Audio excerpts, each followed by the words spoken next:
नमस्कार, स्वागत है आप सभी का संसद टीवी की इस खास पेशकश में। मैं हूं प्रीति सिंह। जरा सोचिए, बिना किसी से बात किए, बिना किसी से कुछ जाहिर किए आप रह पाएंगे?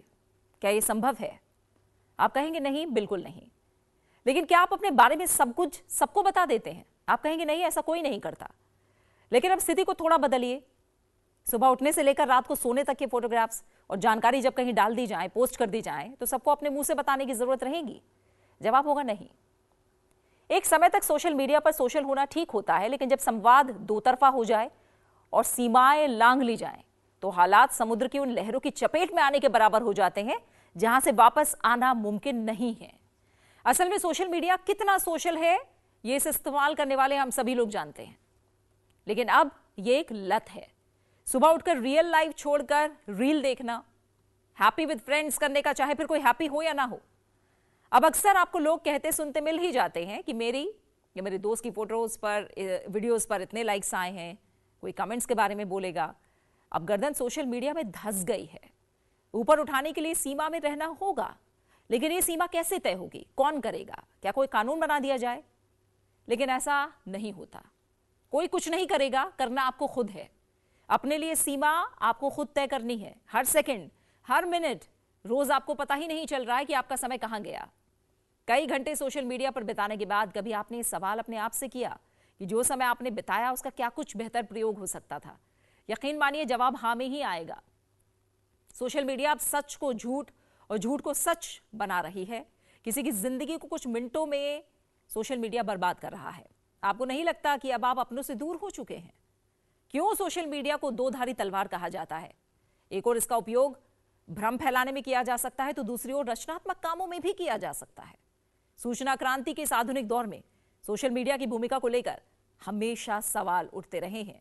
आर्थिक, राजनीतिक और सामाजिक प्रगति में सूचना क्रांति ने महत्वपूर्ण भूमिका निभाई है, लेकिन सूचना क्रांति की ही उपज सोशल मीडिया को लेकर उठने वाले सवाल भी काफी अहम हैं। ये सवाल है कि सोशल मीडिया हमारे समाज में कोई खाई पैदा तो नहीं कर रहा जिसे भरना संभव नजर नहीं आ रहा है? समाज की प्रगति में सोशल मीडिया की क्या भूमिका होनी चाहिए? हम एक ऐसी दुनिया में रहते हैं जहां हम सूचना के न केवल उपभोक्ता हैं बल्कि उत्पादक भी हैं। यही वो बात है जो हमें इसके नियंत्रण से दूर कर देती है। हर रोज कई बिलियन लोग फेसबुक पर लॉग इन करते हैं। हर सेकंड एक्स पर तमाम संदेश किए जाते हैं। इंस्टाग्राम पर हजारों तस्वीरें पोस्ट होती हैं। जो अपने मर्जी से करते हैं वो सही है, लेकिन अगर जो आजकल हो रहा है कुछ को कुछ बना दिया जाता है, तो क्या ऐसे में कुछ है जिसका जवाब तलाशना जरूरी है?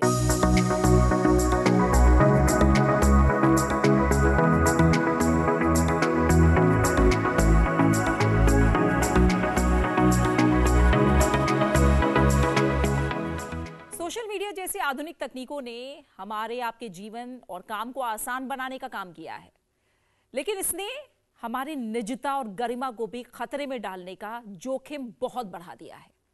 खुफिया app, artificial intelligence, deep fake जैसी तकनीकों ने लोगों की प्राइवेसी को संकट में डाल दिया है। फेसबुक, ट्विटर और इंस्टाग्राम जैसे डिजिटल प्लेटफॉर्म और सोशल मीडिया में ऐसे आपत्तिजनक सामग्रियों की आसान पहुंच ने गुमराह होने का खतरा बढ़ा दिया है। सरकार आईटी कानून में बदलाव और समय समय पर एडवाइजरी जारी करके ऐसी हरकतों पर लगाम लगाने का प्रयास करती रहती है।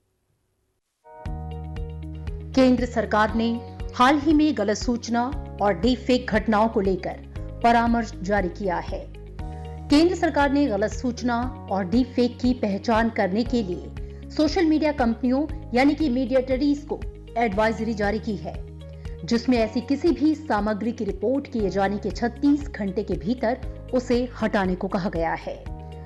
महत्वपूर्ण सोशल मीडिया कंपनियों को अपने सोशल मीडिया प्लेटफॉर्म्स यूजर्स को किसी अन्य व्यक्ति की नकल करने वाली किसी भी जानकारी को होस्ट, प्रदर्शित, अपलोड, संशोधित, प्रकाशित, प्रसारित, स्टोर, अपडेट या साझा न करने के लिए परामर्श जारी किया गया है, जिसमें यह कहा गया है कि कंपनियां ये सुनिश्चित करें कि उचित सावधानी बरती जाए और गलत सूचना और डीप फेक की पहचान करने के लिए उचित प्रयास किए जाएं और विशेष रूप से ऐसी जानकारी जो नियमों और विनियमों उपयोगकर्ता समझौतों के प्रावधानों का उल्लंघन करती है, ऐसे मामलों पर आईटी नियम 2021 के तहत निर्धारित समय सीमा के भीतर शीघ्र कार्रवाई और उपयोगकर्ताओं से ऐसी जानकारी, सामग्री डीप फेक को होस्ट नहीं करने के लिए कहा गया है।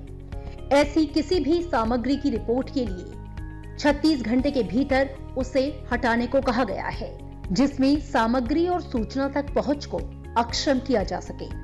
कंपनियों को चेताया गया है कि आईटी अधिनियम और नियमों को प्रासंगिक प्रावधानों के अनुसार कार्य करने में कोई भी विफलता उन्हें मिली उपलब्ध सुरक्षा गंवाने के लिए उत्तरदायी बना सकती है। इससे पहले 6 अक्टूबर 2023 को इलेक्ट्रॉनिकी और सूचना प्रौद्योगिकी मंत्रालय ने बाल यौन शोषण सामग्री प्रसारित करने के लिए सोशल मीडिया प्लेटफॉर्म्स को कड़ी फटकार लगाई थी। सरकार ने एक्स, यूट्यूब और टेलीग्राम को नोटिस जारी किया था। भारत में इंटरनेट पर अपने प्लेटफॉर्म से बाल यौन शोषण सामग्री को हटाने की चेतावनी दी गई थी। इलेक्ट्रॉनिकी और सूचना प्रौद्योगिकी मंत्रालय ने कहा कि भारत में इंटरनेट पर आपराधिक और हानिकारक सामग्री बर्दाश्त नहीं की जाएगी। यदि सोशल मीडिया कंपनियां अपना कार्य ठीक से नहीं करेंगे तो आईटी एक्ट की धारा 79 के तहत उन्हें दी गई सुविधाएं वापस ले ली जाएंगी, जो वर्तमान में उन्हें कानूनी दायित्व से बचाती हैं।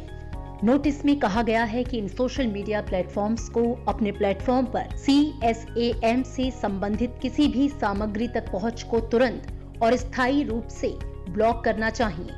ये भविष्य में CSM के प्रसार को रोकने के लिए सामग्री मॉडरेशन, एल्गोरिदम और रिपोर्टिंग तंत्र जैसे सक्रिय उपायों के कार्यान्वयन पर भी जोर दिया गया है।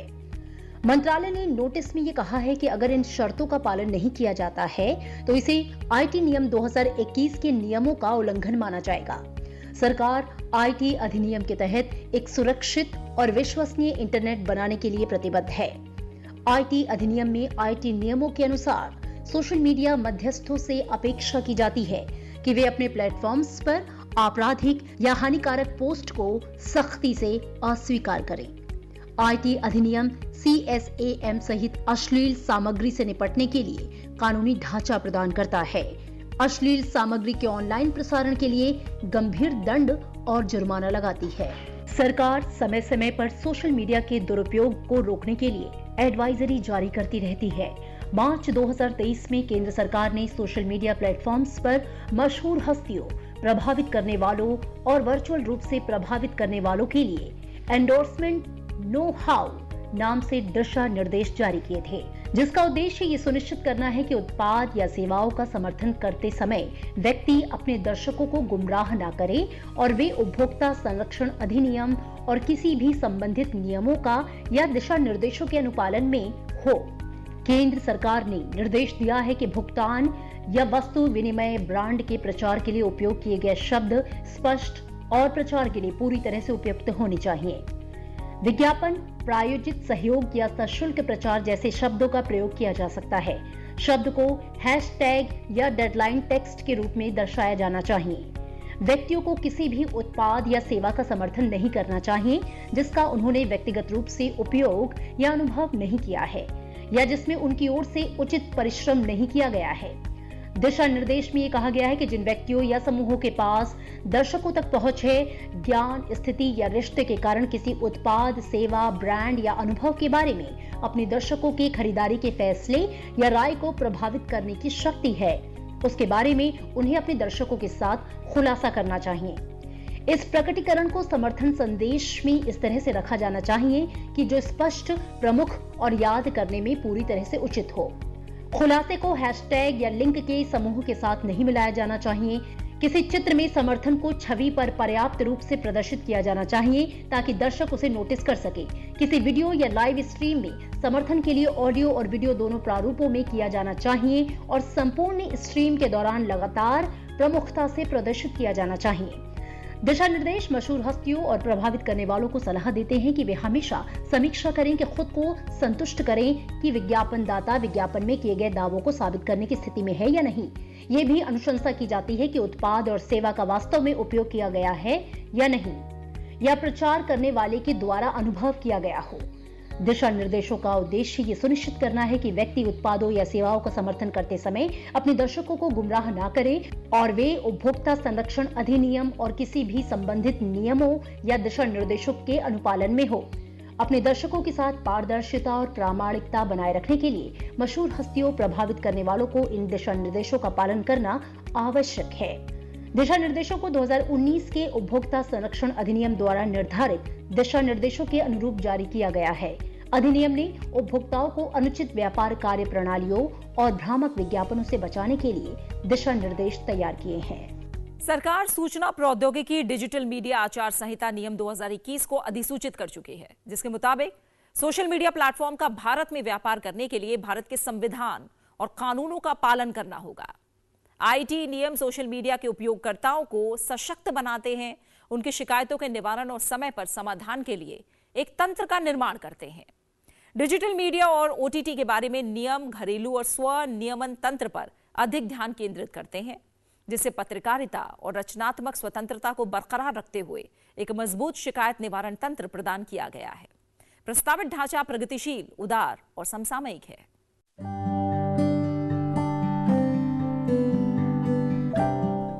भारत में डिजिटल इंडिया कार्यक्रम अब एक आंदोलन बन गया है, जो आम भारतीयों को टेक्नोलॉजी की ताकत से सशक्त बना रहा है। मोबाइल फोन और इंटरनेट जैसी चीजों के व्यापक प्रसार ने कई सोशल मीडिया प्लेटफॉर्म को भारत में पैठ बनाने में सक्षम बनाया है।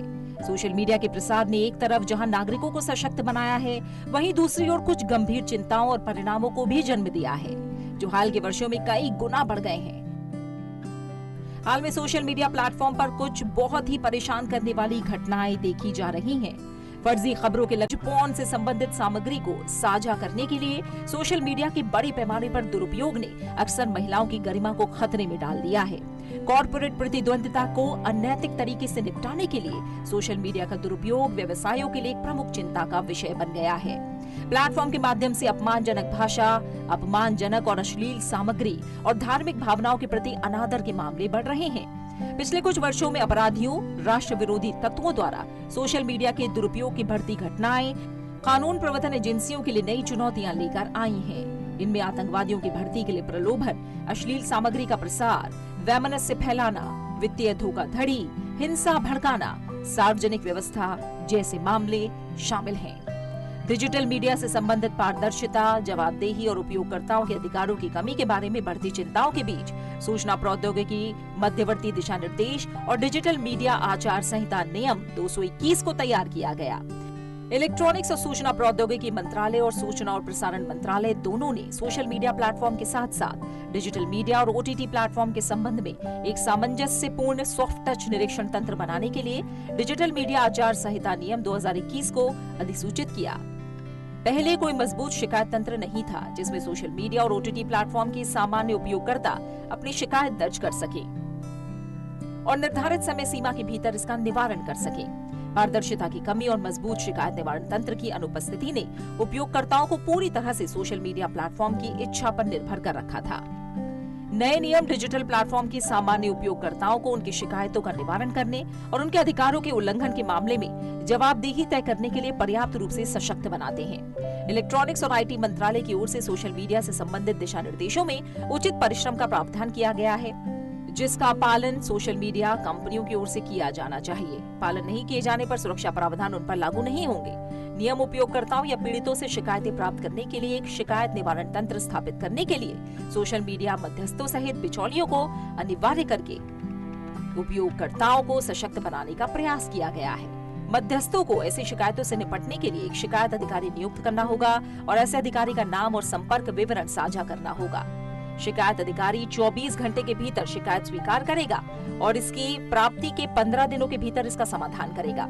सोशल मीडिया कंपनियों को उन सामग्रियों की शिकायत प्राप्त होने के 24 घंटे के भीतर हटाना या अक्षम करना होगा जो व्यक्तियों के निजी क्षेत्रों को उजागर करते हैं, ऐसे व्यक्तियों को पूर्ण या आंशिक नग्नता या यौन कृत्य में दिखाते हैं। छेड़छाड़ की गई छवियों सहित प्रतिरूपण की प्रकृति की शिकायत या तो व्यक्ति द्वारा या उसकी ओर से किसी अन्य व्यक्ति द्वारा दायर की जा सकती है।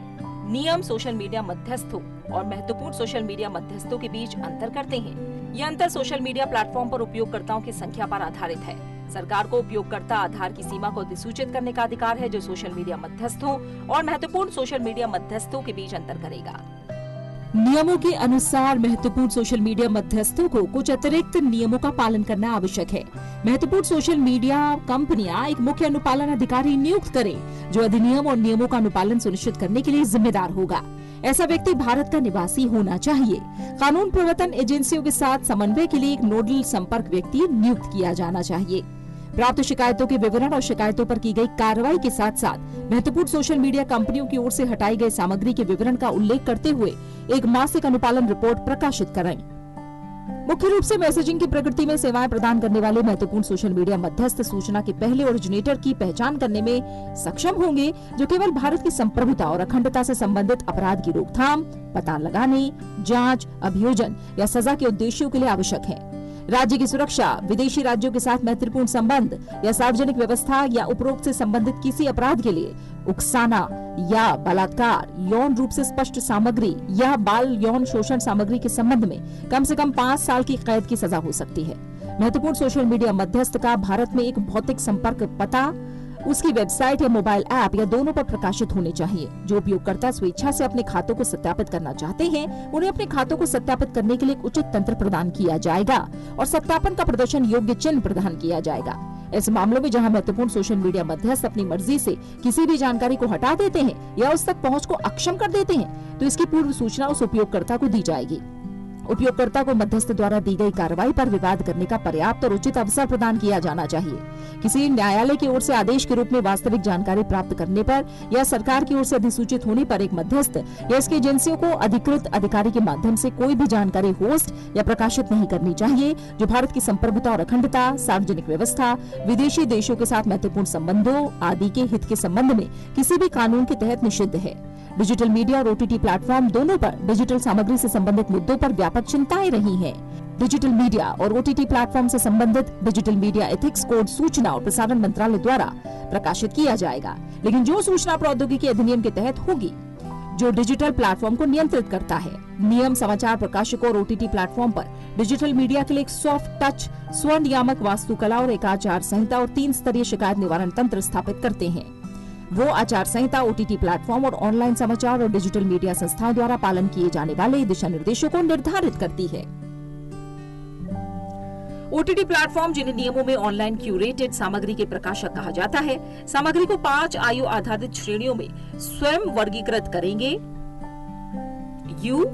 UA 7+, UA 13+, UA 16+ और A यानी एडल्ट प्लेटफॉर्म को UA 13+ या उच्चतर के रूप में वर्गीकृत सामग्री के लिए पेरेंटल लॉक लागू करने और A के रूप में वर्गीकृत सामग्री के लिए विश्वसनीय आयु सत्यापन तंत्र लागू करने की आवश्यकता है। ऑनलाइन क्यूरेटेड सामग्री के प्रकाशक को प्रत्येक सामग्री या कार्यक्रम के लिए विशिष्ट वर्गीकरण रेटिंग को प्रमुखता से प्रदर्शित करना होगा। साथ ही एक सामग्री विवरणक के साथ उपयोगकर्ता को सामग्री की प्रकृति के बारे में सूचित करना होगा और प्रत्येक कार्यक्रम की शुरुआत में दर्शक विवरण पर सलाह लेनी होगी। उपयोगकर्ता को कार्यक्रम देखने से पहले एक सूचित निर्णय लेना होगा। डिजिटल मीडिया पर समाचारों के प्रकाशकों को भारतीय प्रेस परिषद के पत्रकारिता आचरण के मानदंडों और केबल टेलीविजन नेटवर्क विनियमन अधिनियम के तहत कार्यक्रम कोड का पालन करना जरूरी होगा, जिससे ऑफलाइन, प्रिंट, टीवी और डिजिटल मीडिया के बीच एक समान अवसर प्रदान किया जा सके। नियमों के तहत स्वनियमन के विभिन्न स्तरों के साथ 3 स्तरीय शिकायत निवारण तंत्र स्थापित किया गया है। प्रकाशक भारत में स्थित एक शिकायत निवारण अधिकारी नियुक्त करेगा, जो उसे प्राप्त शिकायतों के निवारण के लिए जिम्मेदार होगा। अधिकारी को प्राप्त प्रत्येक शिकायत पर 15 दिन के भीतर निर्णय लेना होगा। प्रकाशकों के एक या अधिक स्वनियामक निकाय हो सकते हैं। ऐसे निकाय का नेतृत्व सर्वोच्च न्यायालय, उच्च न्यायालय के सेवानिवृत्त न्यायाधीश या स्वतंत्र प्रतिष्ठित व्यक्ति द्वारा किया जाएगा और इसमें 6 से अधिक सदस्य नहीं होंगे। ऐसे निकाय को सूचना और प्रसारण मंत्रालय के साथ पंजीकरण कराना होगा। ये निकाय प्रकाशक आचार संहिता के पालन की निगरानी करेगा और इन शिकायतों का समाधान करेगा जिनका समाधान प्रकाशक द्वारा 15 दिनों के भीतर नहीं किया गया है। सूचना और प्रसारण मंत्रालय एक निरीक्षण तंत्र तैयार करेगा। ये व्यवहार संहिता सहित स्व विनियमन निकायों के लिए एक चार्टर प्रकाशित करेगा। शिकायतों की सुनवाई के लिए एक अंतर विभागीय समिति की स्थापना करेगा। आज की मॉडर्न जिंदगी पिछले 10-15 सालों में बिल्कुल बदल गई है। आजकल हर कोई दोहरी जिंदगी जीता है, एक सोशल मीडिया पर दिखाने के लिए और दूसरी असल लाइफ होती है जो बिल्कुल अलग होती है। यही वजह है कि कई लोग अब इससे ऊब गए हैं और इसके उपयोग से बच रहे हैं। सोशल मीडिया जहां सकारात्मक भूमिका अदा करता है, वहीं कुछ लोग इसका गलत इस्तेमाल भी करते हैं। सोशल मीडिया का गलत तरीके से उपयोग करके ऐसे लोग दुर्भावनाएं फैलाकर लोगों को बांटने की कोशिश करते हैं। सोशल मीडिया के माध्यम से भ्रामक और नकारात्मक जानकारी साझा की जाती है, जिससे जनमानस पर प्रतिकूल प्रभाव पड़ता है। सोशल मीडिया एक व्यापक पैमाने पर फैला हुआ प्लेटफॉर्म है, जहां लगभग हर इंसान किसी न किसी रूप में मौजूद है। आज Facebook, WhatsApp, Instagram, TikTok, Twitter, LinkedIn, YouTube, Telegram जैसे अनगिनत ऐप हमारी उंगलियों की नोक पर हैं। इनमें से अधिकतर फ्री होते हैं और सभी की पहुंच में भी होते हैं। इनका गलत इस्तेमाल का तो बोलबाला है, इनके नुकसान कई सारे हैं। आज के दौर में सोशल मीडिया लोगों की जिंदगी का अहम हिस्सा बन चुका है, जिसके बहुत सारे फीचर हैं, जैसे सूचनाएं प्रदान करना, मनोरंजन करना और शिक्षित करना मुख्य रूप से शामिल है। सोशल मीडिया एक ऐसा मीडिया है जो बाकी सारे मीडिया यानी प्रिंट, इलेक्ट्रॉनिक और समानांतर मीडिया से अलग है। सोशल मीडिया इंटरनेट के माध्यम से एक वर्चुअल वर्ल्ड बनाता है, जिसे उपयोग करने वाला व्यक्ति सोशल मीडिया के किसी प्लेटफॉर्म जैसे फेसबुक, ट्विटर, इंस्टाग्राम जैसे ऐप का उपयोग कर पहुंच बना सकता है। आधुनिक तकनीक के विस्तार के साथ साथ सूचना और संवाद के क्षेत्र में सोशल मीडिया की भूमिका जग जाहिर है, लेकिन इसका दूसरा पहलू ये है कि फेसबुक या अन्य सोशल मीडिया मंचों पर बेफिक्र होकर वक्त गुजारने वाले लोगों की निजता बुरी तरह प्रभावित हो रही है। उपयोगकर्ताओं की निजी जानकारी का डेटा साझा किया जाता है, जिससे इसी की मदद से बड़े पैमाने पर लोगों की निगरानी की जाती है। पहला प्रमुख सोशल मीडिया प्लेटफॉर्म 6 डिग्रीज था, जिसे न्यूयॉर्क में सन 1997 में लॉन्च किया गया था। एक समय इसके 35 लाख यूजर्स और 100 से ज्यादा कर्मचारी थे। ये सोशल मीडिया प्लेटफॉर्म यूजर्स को अपने दोस्तों और परिवार के लोगों को अपने साथ जोड़ने का मौका देता था। 6 डिग्रीज के बाद 2002 में फ्रेंडस्टर लॉन्च किया गया। इसी साल लिंक्डइन भी लॉन्च हुआ। फिर 2003 में माईस्पेस और साल 2004 में हाई5 नाम से सोशल मीडिया प्लेटफॉर्म शुरू हुए। 2004 में फेसबुक की लॉन्चिंग ने हमारे जीवन को बदल दिया। फिलहाल इसके 2 अरब 85 करोड़ से ज्यादा यूजर्स हैं। एक रिसर्च के मुताबिक 2020 से 2022 तक सोशल मीडिया में 42 करोड़ 40 लाख नए यूजर्स जुड़े। एक साल में यूजर्स में 10.1% का इजाफा हुआ। सबसे favourite social networking site Facebook रही, जिसे 290 करोड़ लोग चलाते हैं। वहीं दूसरे नंबर पर यूट्यूब है, जिसे 250 करोड़ लोग चलाते हैं। सोशल नेटवर्किंग साइट्स पर लोगों का डेली यूज भी बढ़ गया है। सोशल मीडिया का यूज करने का समय 1.4% तक बढ़ गया है। अब लोग सोशल मीडिया का एवरेज 2 घंटा 27 मिनट तक यूज करते हैं। वहीं भारत के 47% यानी करीब 46 करोड़ से ज्यादा लोग सोशल मीडिया का इस्तेमाल करते हैं। भारत में सोशल मीडिया के यूजर्स भी 4.2% बढ़े हैं। आंकड़ों के मुताबिक 54 करोड़ यूजर्स के साथ व्हाट्सएप भारत में सबसे बड़ा सोशल मीडिया प्लेटफॉर्म है। यूजर्स के मामले में यूट्यूब भारत में दूसरे और फेसबुक तीसरे स्थान पर है। भारत में यूट्यूब चलाने वाले यूजर्स की संख्या करीब 45 करोड़ है, जबकि देश में 41 करोड़ यूजर्स फेसबुक का इस्तेमाल करते हैं। पिछले कुछ साल में इंस्टाग्राम भारत में काफी तेजी से पॉपुलर हुआ है। इसके देश में करीब 21 करोड़ यूजर्स हैं और देश में ये चौथा सबसे बड़ा सोशल मीडिया प्लेटफॉर्म है। यूजर्स के मामले में ट्विटर भी तेजी से बढ़ रहा है। सोशल मीडिया ने समाज के अंतिम छोर पर खड़े व्यक्ति को भी समाज के मुख्य धारा से जुड़ने और खुलकर अपने विचारों को अभिव्यक्त करने का अवसर दिया है। आंकड़ों के मुताबिक वर्तमान में भारत में तकरीबन 350 मिलियन सोशल मीडिया यूजर्स हैं। एक अनुमान के मुताबिक 2023 के अंत तक ये संख्या लगभग 447 मिलियन तक पहुंच जाएगी। 2019 में जारी एक रिपोर्ट के मुताबिक भारतीय उपयोगकर्ता औसतन 2.4 घंटे सोशल मीडिया पर बिताते हैं। रिपोर्ट के मुताबिक फिलीपींस के उपयोगकर्ता सोशल मीडिया का सबसे ज्यादा औसतन 4 घंटे प्रयोग करते हैं, जबकि इस आधार पर जापान में सबसे कम 45 मिनट लोग सोशल मीडिया का उपयोग करते हैं। भारत में नीति निर्माताओं के समक्ष सोशल मीडिया के दुरुपयोग को नियंत्रित करना एक बड़ी चुनौती बन चुकी है। आंकड़ों के मुताबिक 2018-19 में फेसबुक, ट्विटर समेत कई साइटों पर 3,245 आपत्तिजनक सामग्रियों के मिलने की शिकायत की गई, जिनमें से जून 2019 तक 2,662 सामग्रियां हटा दी गई। इनमें ज्यादातर वो सामग्री थी जो धार्मिक भावनाओं और राष्ट्रीय प्रतीकों के अपमान का निषेध करने वाले कानूनों का उल्लंघन कर रही थी। दूसरी ओर सोशल मीडिया के जरिए ऐतिहासिक तथ्यों को भी तोड़ मरोड़ कर पेश किया जा रहा है। न केवल ऐतिहासिक घटनाओं को अलग रूप में पेश करने की कोशिश हो रही है। विश्व आर्थिक मंच की रिपोर्ट के अनुसार दुनिया में सोशल मीडिया के माध्यम से गलत सूचनाओं का प्रसार कुछ प्रमुख उभरते जोखिमों में से एक है। यकीनन ये न केवल देश की प्रगति में रुकावट है, बल्कि भविष्य में इसके खतरनाक परिणाम भी सामने आ सकते हैं।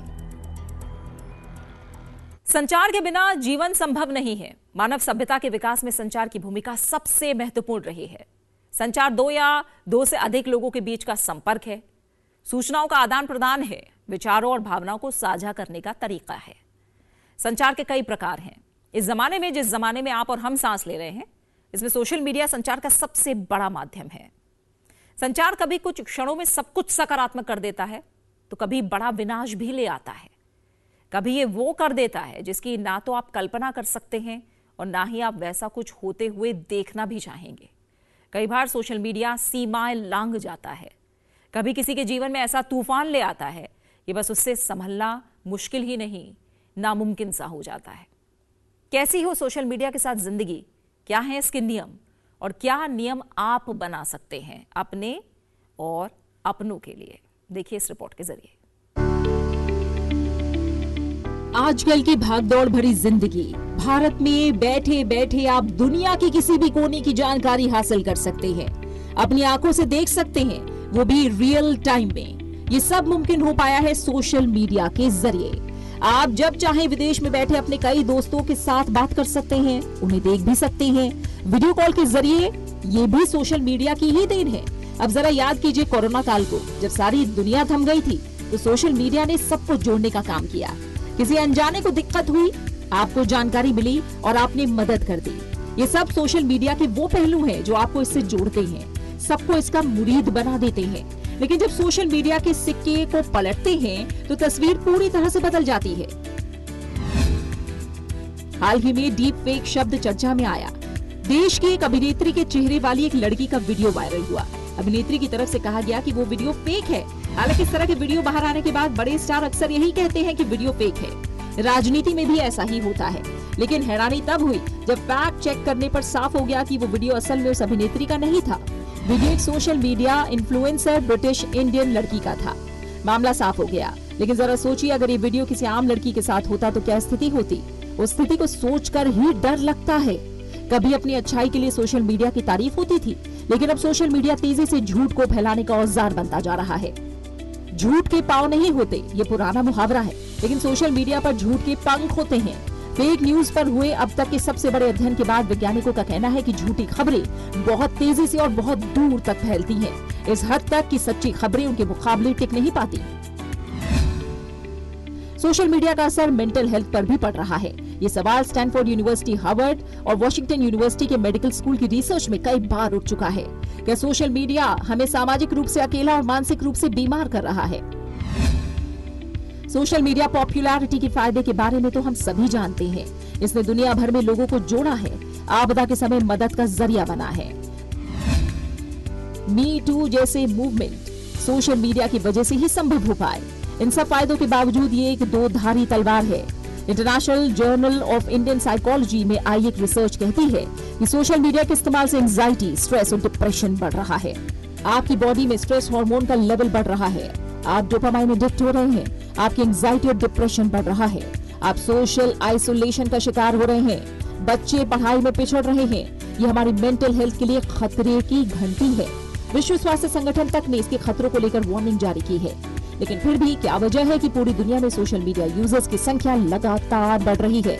सोशल मीडिया के आंकड़ों पर नजर रखने वाली संस्था के मुताबिक दुनिया में सबसे ज्यादा सोशल मीडिया के यूजर्स चीन में हैं। चीन में 2022 में 1021 मिलियन सोशल मीडिया यूजर्स थे। 2027 तक चीन में 1221 मिलियन सोशल मीडिया यूजर्स होने का अनुमान जताया जा रहा है। भारत में 2022 में 755 मिलियन सोशल मीडिया यूजर्स थे। 2027 में भारत में 1177 मिलियन सोशल मीडिया यूजर्स होने का अनुमान है। इसी तरह 2022 में अमेरिका में 302 मिलियन सोशल मीडिया यूजर्स थे। 2027 में अमेरिका में 327 मिलियन सोशल मीडिया यूजर्स होंगे। कभी सोचा है कि सोशल मीडिया एडिक्शन की वजह क्या है? हम घंटों अपने स्मार्टफोन में रील्स देख रहे हैं। इंस्टाग्राम पर एक फोटो लगाकर दिन में 100 बार चेक कर रहे हैं कि कितने लोगों ने उसे लाइक किया। लिंक्डइन पर अपनी उपलब्धियां गिना रहे हैं। एक्स पर विचार, इंस्टाग्राम पर अपनी कूल लाइफस्टाइल और स्नैपचैट पर स्ट्रीक। जिंदगी में रिश्ता टूट सकता है, लेकिन स्नैपचैट की स्ट्रीक नहीं टूटनी चाहिए। इसका इलाज है अपना सोशल मीडिया अकाउंट डिलीट कर देना या इसमें लिमिटेड टाइम बिताना। ताकि खुद को इससे मुक्त किया जा सके। ज्यादा ऑथेंटिक, पारदर्शी जीवन जीने के लिए वर्चुअल नहीं बल्कि सच्चे दोस्तों के साथ के लिए इसे डिलीट करना या फिर इसमें संयमित होकर समय बिताना जरूरी है। गलत सूचनाओं, जानकारियों और खबरों से मैनिपुलेट होने से बचने के लिए भी ये जरूरी है। डोपामाइन एडिक्ट ना होने के लिए बेहद जरूरी है। अपना मन और शरीर स्वस्थ रखने के लिए ये कदम जरूरी हो जाता है। जिंदगी को खुशहाल रखना है तो आप अपने लाइक गिनने और दूसरों के लाइक से उसकी तुलना करना बंद कर दीजिए। अपनों के साथ रहिए, खुश रहिए।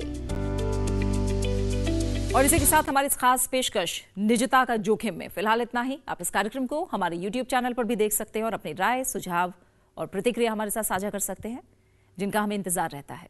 अपना अच्छे से ख्याल रखिए और मुझे दीजिए इजाजत। नमस्कार।